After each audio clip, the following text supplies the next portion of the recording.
SSC 2025-এর তোমরা যারা board challenge করছো, তোমরা সাবধানে বোর্ড চ্যালেঞ্জ করো। তোমাদের জন্য দুঃসংবাদ তো অবশ্যই রয়েছে। সবার কিন্তু গণরে যেভাবে বোর্ড চ্যালেঞ্জ করছো, সবার কিন্তু রেজাল্ট পরিবর্তন হবে না। তবে একটা পজিটিভ দিকও রয়েছে। আজকে সেটা নিয়ে আলোচনা করবো যে দুঃসংবাদটা কি আর পজিটিভ দিকটা কি। দেখো, তোমরা যারা গণহারে বোর্ড চ্যালেঞ্জ করছো, আমি তোমাদেরকে অনেকবার বলেছি যে তোমার কাছে যদি পর্যাপ্ত টাকা থেকে থাকে, একটা বোর্ড চ্যালেঞ্জ করতে 150 টাকা লাগছে।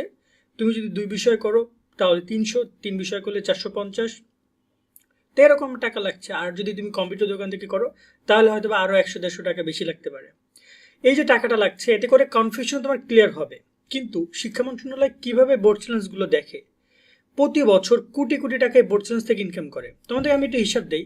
তোমরা লক্ষ্য করো, যদি 5 লাখ শিক্ষার্থী গত বছর বোর্ড চ্যালেঞ্জ করছে 4 লাখ, বাট ধরে না যে এই বছর আরো 1 লাখ বাড়বে, আমি জানি 5 লাখের বেশি হবে। যদি 5 লাখ শিক্ষার্থী বোর্ড চ্যালেঞ্জের আবেদন করে 150 টাকা করে অন এভারেজ দেয়, কেউ কিন্তু 300, কেউ কিন্তু 500, কেউ কিন্তু 600 টাকার বোর্ড চ্যালেঞ্জ করছে।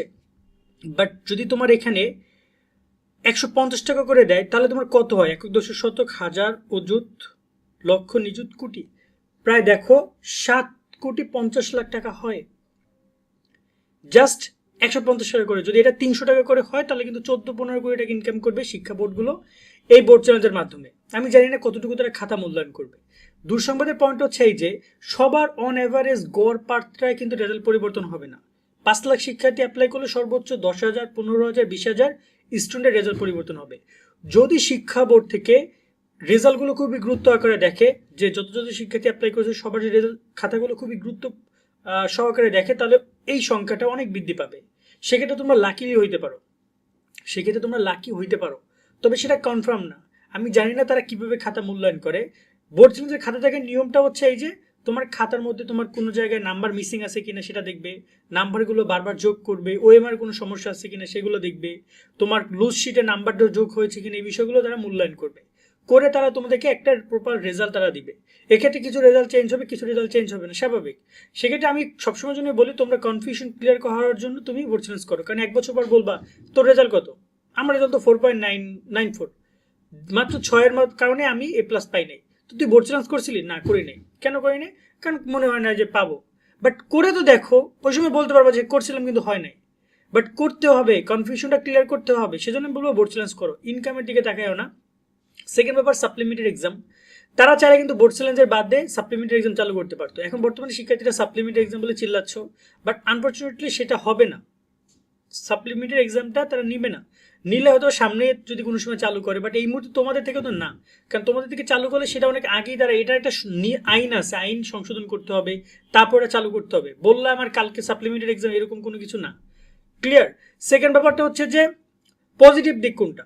পজিটিভ দিক এইটাই যে তোমরা যারা বোর্ড চ্যালেঞ্জ করবা, যদি তোমার রেজাল্ট পরিবর্তন হয় তো খুবই ভালো।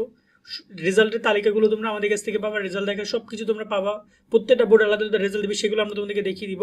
যদি রেজাল্ট পরিবর্তন না হয়, সেক্ষেত্রে তোমাদের জন্য 26-এ পরীক্ষার সুযোগ থাকবে। যদি তোমরা যারা ফেল করছো তারা 26-এ পরীক্ষা দিবা, এবং 26 তোমাদের জন্য সবচেয়ে বেশি বেনিফিট দিতে পারে। দেখো, এখানে একটা বছর লস হচ্ছে, এটা তো কোনোভাবে ঘাটতি পূরণ করা সম্ভব হবে না। বাট এই যে 26-এ পরীক্ষা হবে পুরো শর্ট সিলেবাসে, তোমরা কিন্তু পুরো বইয়ের উপর পরীক্ষা দিচ্ছ, বাট 26-এ পরীক্ষা হবে মাত্র অল্প কয়টা অধ্যায় নিয়ে। সেক্ষেত্রে তোমরা যদি 26-এ ভালো করে প্রিপারেশন নাও, 26 অনেক ভালো ফলাফল তোমরা করতে পারবে বলে আমি আশাবাদী। সেক্ষেত্রে তোমরা জাস্ট সে ব্যাপারে চিন্তা ভাবনা করে রাখো, স্কুলে বা কথাবার্তা বলে রাখো, তোমরা গিয়ে সেখানে পরীক্ষা দিতে পারবা, ফর্ম ফিল আপ করে পরীক্ষা দিয়ে দিবা, যেভাবে এভাবে পরীক্ষা দিয়েছে এইবার। সেক্ষেত্রে তোমরা এই বিষয়গুলোর প্রতি খেয়াল রাখবা, এবং সবার গণহারে রেজাল্ট চেঞ্জ হবে না। হাতে করে কয়েকজনের রেজাল্ট চেঞ্জ হবে, বাট সংখ্যাটা 10, 15, 20,000 পর্যন্ত হইতে পারে। এই 20,000 শিক্ষার্থীকে আমি আবার খুবই সামান্য বলবো না, হ্যাঁ হিসাবে সামান্য। 5 লাখের জায়গায় 20,000 শিক্ষার্থী খুবই সামান্য, তবে 20,000 শিক্ষার্থীর জীবন পরিবর্তন এরাও অনেক, এবং তুমি লাকিলি সেই 20,000-এর মধ্যে একজন হইতে পারো। কেমন? আজকের মতো এখানে বিদায় নিচ্ছি। সকলে অনেক ভালো থাকবা। আল্লাহ হাফেজ।